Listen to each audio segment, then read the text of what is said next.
കേരള നിയമസഭയിൽ പലപ്പോഴും വാക്ക് പോരുകളൊക്കെ നമ്മൾ കാണാറുണ്ട്. കുറുക്കിക്കൊള്ളുന്ന തരത്തിൽ അങ്ങോട്ടും ഇങ്ങോട്ടും പോരടിക്കാറുണ്ട്. ഇപ്പോൾ രാജ്യസഭയിലും ഇത്തരത്തിലുള്ള കേരളത്തിൽ നിന്നുള്ള എംപിമാരുടെ പോരാട്ടങ്ങളാണ് ഇപ്പോൾ ചർച്ചാ വിഷയമായിരിക്കുന്നത്. പലതും ആകർഷണീയമായെങ്കിലും പലതും അതിര് കടന്നു എന്നുള്ളതാണ്.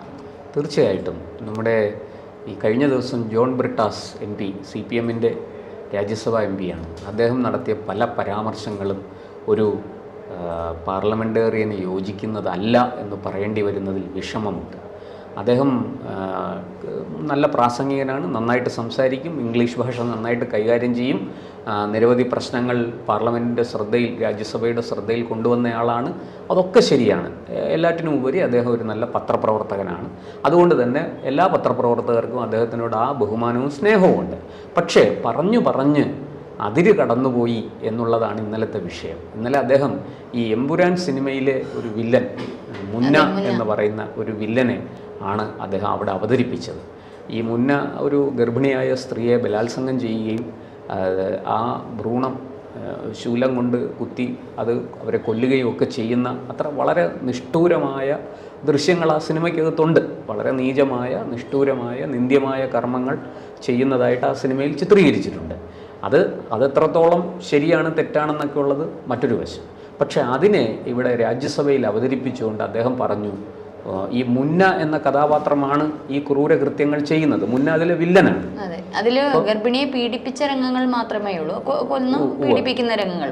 പക്ഷേ ഇത് ഗുജറാത്ത് കലാപം എന്ന് പറയുമ്പം അതൊക്കെ മേലെയാണ് രാഷ്ട്രീയ പാർട്ടികൾ പറയുന്നത്. അത് പീഡിപ്പിച്ചു, അങ്ങനെ ചെയ്തു, ശൂലം, ഗർഭിണി, ഇതൊക്കെ നിരവധി പറയുന്നത്. അതെ, നിരവധി തവണ ഈ എന്താ പറയാ ചവച്ചു തുപ്പിയതാണ് ഇതെല്ലാം. സുപ്രീം കോടതി വരെ ഇതിനകത്തൊരു അന്തിമ വിധി പറഞ്ഞ് ഇങ്ങനെയല്ല, ഇത് ക്ലീൻ ചിറ്റ് കൊടുത്ത് എന്നാൽ യഥാർത്ഥ കുറ്റവാളികൾക്ക് ശിക്ഷ കൊടുക്കുകയും ചെയ്തതാണ് ആ സംഭവത്തിൽ. അപ്പോൾ ഇവിടെ ആ മുന്നയെ നമുക്കും ഇവിടെ ഒരു മുന്നയുണ്ട് എന്നാണ് അദ്ദേഹം പറഞ്ഞത്. ഇത് ആരെ ഉദ്ദേശിച്ചാണ്? വാസ്തവത്തിൽ ആ സിനിമയിലെ പ്രധാന വില്ലൻ, ബജ്റംഗി എന്നു പേരുള്ള ഈ എമ്പുരാനിലെ വില്ലൻ ആരുമായിട്ടൊക്കെ ബന്ധമുള്ളവരാണ് എന്ന് പൊതുവെ ഇന്ന് ചർച്ച ചെയ്യപ്പെടുന്നുണ്ട്. ആ തരത്തിലേക്ക് ആ ചർച്ചകൾ കൊണ്ടുപോയിട്ടുണ്ട്. ആ സിനിമയിൽ തന്നെ പറയാതെ പറഞ്ഞു വെക്കുന്നുണ്ട്. നമുക്കറിയാം, സിനിമ ഇറങ്ങിയ ഉടൻ തന്നെ ബിനീഷ് കോടിയേരിയുടെ ഒരു പോസ്റ്റ് വന്നു. എന്താ, കലാപം നടത്തി അധികാരത്തിലേറിയ അങ്ങനെയുള്ള ആഭ്യന്തരമന്ത്രി ഭരിക്കുന്ന നാട്ടിൽ ഈ സിനിമ എടുക്കാൻ ചെറിയ ധൈര്യമൊന്നും പോരാ എന്നാണ് ബിനീഷ് പറഞ്ഞത്. അപ്പോൾ ഇതൊക്കെ ആരെ ഉദ്ദേശിച്ചാണെന്ന് വ്യക്തമാണ്. അപ്പോൾ ഇവിടെ ബ്രിട്ടാസും ഈ മുന്നയെ അവിടെ അവതരിപ്പിച്ചുകൊണ്ട് പറയാതെ പറയുന്നത് ആർക്ക് നേരെയാണ് ആ ഒളിയമ്പ് പോകുന്നതെന്ന് വളരെ കൃത്യമാണ്. ഇതൊന്നും ശരിയല്ല. ഒരു പാർലമെൻറ്റേറിയന് യോജിച്ചതല്ല. ഒരു എന്താ പറയേണ്ട, രാജ്യസഭ പോലൊരു സ്ഥലത്ത് ഇതൊക്കെയാണോ ചർച്ച ചെയ്യേണ്ടത്? ഇങ്ങനൊരു സിനിമയിലെ വില്ലനെയാണോ അവിടെ ഉപമിക്കേണ്ടത്?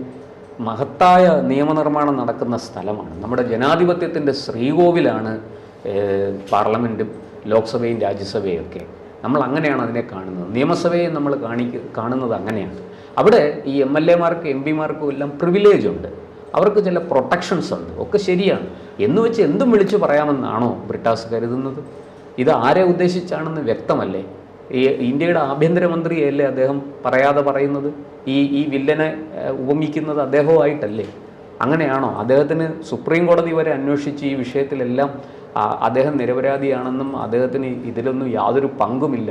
നമുക്കറിയാം, ഈ ഇസ്രത് ജഹാൻ ഏറ്റുമുട്ടൽ കേസൊക്കെ നമ്മൾ ഒരുപാട് നാൾ നമ്മുടെ മാധ്യമങ്ങളിൽ എന്താ പറയണ്ടേ, മുൻ പേജിൽ തന്നെ തലക്കെട്ടുകളായിട്ട് നിറഞ്ഞു നിന്ന വാർത്തകളാണ്.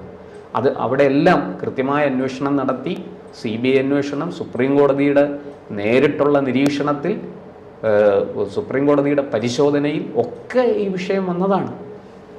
അവിടെ കൃത്യമായിട്ട് ഈ നെല്ലും പതിരും തിരിഞ്ഞ് ആരാണ് യഥാർത്ഥ കുറ്റവാളി എന്നൊക്കെ മനസ്സിലാക്കി കലാപത്തിൽ ഉൾപ്പെട്ട ആൾക്കാർക്ക് ശിക്ഷയും, അല്ലാതിരുന്ന ആൾക്കാരെ, നിരപരാധികളെ കുറ്റകൃത്യത്തിൽ നിന്ന് വിടുതൽ, അവരെ ആ കുറ്റാരോപണത്തിൽ നിന്ന് അവരെ വിടുതൽ ചെയ്യുകയും ചെയ്തു.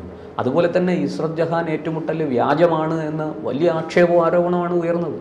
അത് തെറ്റാണെന്നും ഇസ്രത് ജഹാൻ ഈ ലഷ്കർ-ഇ തോയ്ബയുടെ ഒരു ചാവേറായിരുന്നു എന്നുള്ള സത്യം പുറത്തു വന്നു. നമ്മുടെ കേരളത്തിൻ്റെ DGP ആയിരുന്ന അന്ന് NIA-യുടെ ചുമതല വഹിച്ചിരുന്ന ലോക്നാഥ് ബെഹ്റ അമേരിക്കയിൽ പോയി ഈ ഹെഡ്ലിയെ ചോദ്യം ചെയ്തു, തഹാവൂർ റാണയെ ചോദ്യം ചെയ്തു. എന്നിട്ട് തിരിച്ചു വന്ന് അദ്ദേഹം പറഞ്ഞത് എന്താ? അന്ന് ഭരിക്കുന്നത് കോൺഗ്രസ്സാണ്, BJP അല്ല. അന്ന് അദ്ദേഹം പറഞ്ഞത് വളരെ കൃത്യമായിട്ട് ഇസ്രത് ജഹാൻ ചാവേറായിരുന്നു, ഗുജറാത്ത് മുഖ്യമന്ത്രിയെയും മറ്റും കൊല്ലാനായിട്ട് വന്നയാളാണ്. അവരുടെ കൈവശം ആയുധങ്ങളുണ്ടായിരുന്നു. ഒരു പാകിസ്ഥാൻകാരൻ കൂടെ ഉണ്ടായിരുന്നു ആ കാറിൽ. പോലീസ് വെടിവെപ്പിലാണ് അവർ കൊല്ലപ്പെട്ടത്.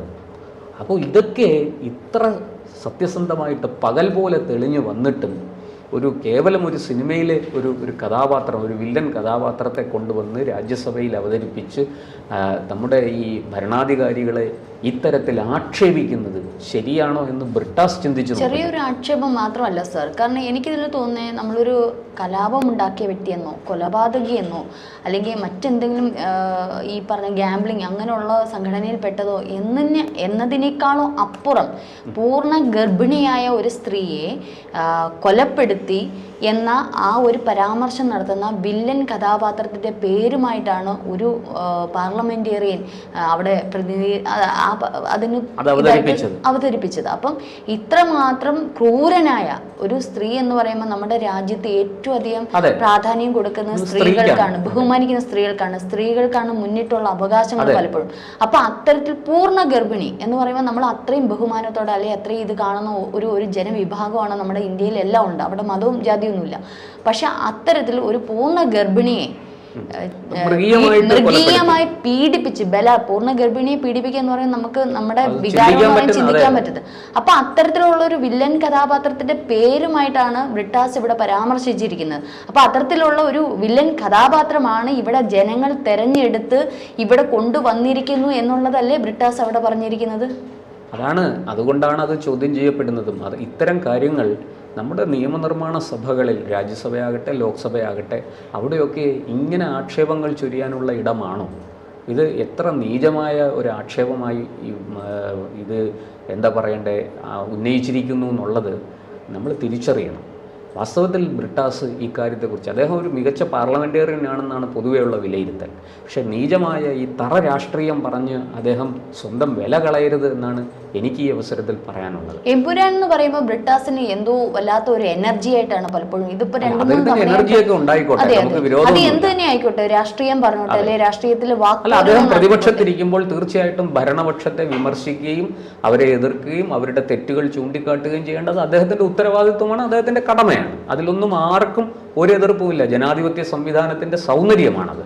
പക്ഷേ അങ്ങനെ ജനാധിപത്യ സംവിധാനത്തിൽ പ്രവർത്തിക്കുമ്പോൾ എതിർഭാഗത്ത് നിൽക്കുന്നയാൾ, അത് ഭരണപക്ഷമാണെങ്കിലും പ്രതിപക്ഷമാണെങ്കിലും ശരി, അർഹിക്കുന്ന ബഹുമാനവും ഗൗരവവും അവർക്ക് കൊടുക്കണം.